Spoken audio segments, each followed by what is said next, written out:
Terima kasih Anda masih bersama kami. Saudara, setelah memberikan pengarahan kepada kepala daerah dan wakil kepala daerah, Presiden Prabowo Subianto menutup agenda retret dan meninggalkan Akmil.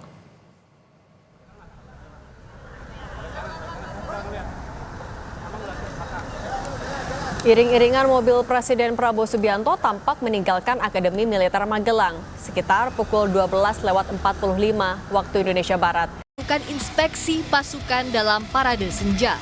Presiden Prabowo tak sendiri. Ia didampingi Presiden ke-6 RI Susilo Bambang Yudhoyono dan Presiden ke-7 RI Joko Widodo. Sementara satu mobil maung lain diisi oleh Ketua MPR Ahmad Muzani, Ketua DPR Puan Maharani, dan Ketua DPD Sultan Bakhtiar Najamuddin.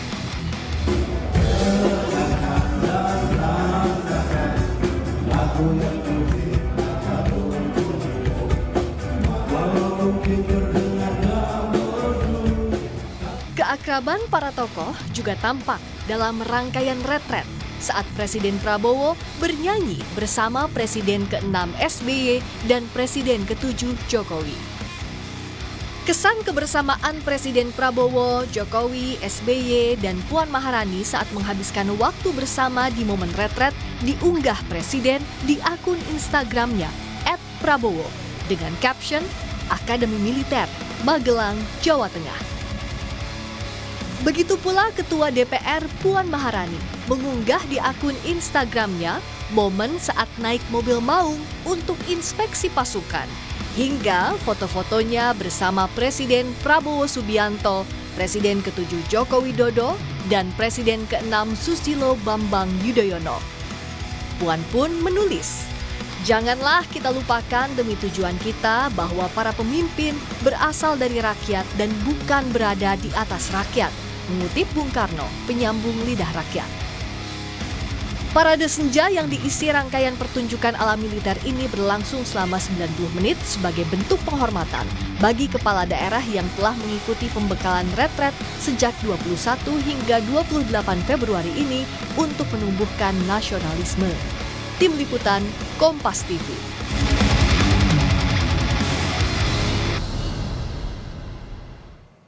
Bagaimana membaca kehadiran dan keakraban Puan Maharani dengan Presiden Prabowo, Jokowi, dan SBY dalam momen retret kepala daerah di Magelang, Jawa Tengah? Kita bahas bersama Burhanuddin Muhtadi, Direktur Eksekutif Indikator Politik Indonesia. Mas Burhan, apa kabar? Baik, Cindy. Mas Burhan, bagaimana kita bisa membaca pertemuan antara Presiden Prabowo, Jokowi, SBY, dan ada Puan juga di retret kemarin? Ya, jadi kalau kita lihat jalan ceritanya, sebenarnya Presiden Prabowo sangat ingin mengundang dan menghadirkan Presiden Megawati, ya, Presiden ke-5, dan itu diucapkan berkali-kali. Tapi sepertinya Ibu Mega masih enggan untuk bertemu dengan Presiden Prabowo, apalagi Presiden Prabowo juga menghadirkan Presiden ke-6 Pak SBY dan Presiden ke-7 Pak Jokowi. Dan kita tahu Ibu Mega kan masih punya persoalan yang belum tuntas dengan Pak SBY. Sejak 2004 sampai sekarang belum pernah ada pertemuan Ibu Mega dengan Pak SBY, dan belakangan juga punya masalah yang belum selesai dengan Pak Jokowi. Jadi sepertinya diperlukan representasi dari PD Perjuangan yang notabene adalah putri dari Ibu Mega, yaitu Puan Maharani, yang kebetulan adalah Ketua DPR. Ya, jadi Mbak Puan ini posisinya sangat strategis. Satu, tentu sebagai Ketua DPR, lembaga yang setingkat dengan Presiden secara ketatanegaraan. Yang kedua, putri Presiden Megawati, Presiden yang ke-5, yang tentu saja diharapkan menjembatani hubungan dengan tokoh-tokoh lain seperti Pak Prabowo, Pak Jokowi maupun Pak SBY. Nah, kalau kita juga menarik garisnya sikap PDIP di awal retret, menunda terlebih dahulu, apakah kehadiran Puan Maharani bisa dibilang sebagai bentuk kompromi dari PDIP atau justru ada perbedaan sikap juga di internal PDIP? Ya, jadi pertama terlihat sejak penahanan Sekjen PD Perjuangan Mas Hasto oleh KPK, itu Ibu Mega mengambil langkah yang sangat drastis ya terkait dengan relasinya dengan pemerintahan Prabowo. Sebelumnya tidak ada masalah serius antara PD Perjuangan dengan Pak Prabowo, bahkan PD Perjuangan menitipkan kader informalnya di jajaran Menko di kabinet Pak Prabowo. Tetapi sejak adanya surat instruksi yang menunda kehadiran kepala daerah dari PD Perjuangan, itu jelas sinyal eh, sikap politik PD Perjuangan yang makin mengeras ke Pak Prabowo. Dan sepertinya Pak Prabowo tidak bergeming, kan muncul tuh di berita-berita bahwa sikap keras dengan meminta kepada jajaran kepala daerah PD Perjuangan untuk tidak hadir, itu bagian dari tarik menarik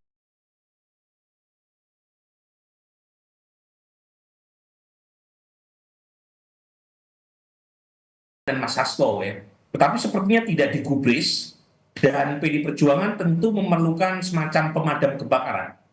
Jadi diperlukan semacam upaya untuk untuk menenteramkan suasana yang sempat panas ya. Dan itu diwakili oleh Mbak Puan yang kita tahu itu mewarisi genetik dan DNA-nya bapaknya Taufik Kemas yang sangat fleksibel, sangat lincah, dan tentu berguna dalam konteks sekarang di mana relasi antara Presiden Prabowo dengan Ibu Mega sedang tidak baik-baik saja. Tapi kan kalau kita juga melihat Mbak Puan sendiri, apakah kan akrab sekali ya, bahkan juga sampai posting di Instagramnya foto bareng berempat sama Pak SBY, Pak Jokowi, Pak Prabowo juga. Apakah ini memang sudah seizin dari Bu Mega atau ini juga bentuk ya kelihayannya Puan Maharani sendiri ketika di lapangan sebagai jembatan? Saya menduga setidaknya Ibu Mega mengetahui ya, karena terus terang posisi Mbak Puan ini kan menarik. Beliau bukan hanya elit PD Perjuangan, bukan hanya ketua DPR, tapi juga putri kandung Ibu Mega. Jadi semarah-marahnya ibu itu nggak ada yang sampai tego patine, tidak ada. Itu istilah bahasa Jawa ya. Tego larane, ora tego patine. Nggak ada yang sampai sejauh itu. Jadi artinya meskipun Ibu Mega masih punya masalah yang belum tuntas dengan Pak Prabowo, dengan Pak Jokowi dan Pak SBY, itu dengan kehadiran Mbak Puan di sana, saya kira Mbak Puan bisa memberi pemahaman kepada jajaran PD Perjuangan penting untuk menurunkan tensi hubungan antara PD Perjuangan dengan pemerintah. Apalagi posisi Mbak Puan kan sebagai ketua DPR yang relasi dengan eksekutif sangat kuat kan, Cindy. Jadi kalau misalnya hubungan antara PD Perjuangan dengan pemerintahan Prabowo memanas, itu yang sulit, yang dilematis paling depan adalah Mbak Puan dan fraksinya di DPR. Jadi Mbak Puan sendiri juga punya kepentingan untuk menurunkan tensi hubungan antara PD Perjuangan dengan Pak Prabowo yang sempat memanas akibat surat instruksi yang menunda kehadiran kepala daerah dari PD Perjuangan. Karena surat instruksi itu mengesankan Mas Hasto sangat penting di mata Ibu Mega. Karena kan dalam surat instruksi itu disebutkan alasan utama kenapa Ibu Mega meminta penundaan kehadiran kepala daerah PDIP adalah karena kasus Mas Hasto. Nah ini yang coba diturunkan tensinya oleh Mbak Puan, dan Mbak Puan terlihat sangat nyaman, dan bukan hanya di acara retreat ya. Sebelumnya kan ada pertemuan juga kalau tidak salah di acara penutupan Kongres Partai Demokrat. Jadi terlihat Mbak Puan sangat lihai dan lincah untuk memainkan perannya, terutama ketika relasi dengan partainya sedang tidak baik-baik saja dengan pemerintah. Nah artinya kalau membaca sikapnya PDIP sekarang pasca Puan Maharani menjadi jembatan, menjadi pemadam kebakaran di retret kemarin, sekarang peta politiknya gimana, Mas? Sepertinya begini, menurut saya yang paling utama tetap di tangan Ibu Mega ya. Zaman PD Perjuangan berada di oposisi pada masa Pak SBY, Taufik Kemas itu kan sangat dekat juga dengan Pak SBY. Bahkan Taufik Kemas menjadi ketua MPR karena jasa Pak SBY sebagai presiden saat itu. Tetapi tidak mampu meluluhkan hati Ibu Mega. Meskipun suaminya sangat dekat dengan Pak SBY dan mendapatkan jatah ketua MPR berkat Pak SBY. Tapi posisi PD Perjuangan 2 periode di bawah Pak SBY itu tetap tegas sebagai kekuatan oposisi. Dugaan saya meskipun Mbak Puan sekarang sangat dekat dengan Presiden Prabowo, luntang-lantung ke sana kemari, tetapi keputusan akhir di tangan Ibu Mega. Dan menurut saya Ibu Mega makin memberikan sinyal bahwa PDI Perjuangan sebaiknya di luar, terutama sejak drama berkaitan dengan Mas Hasto. Dan itu bagus buat masyarakat sipil, Cindy.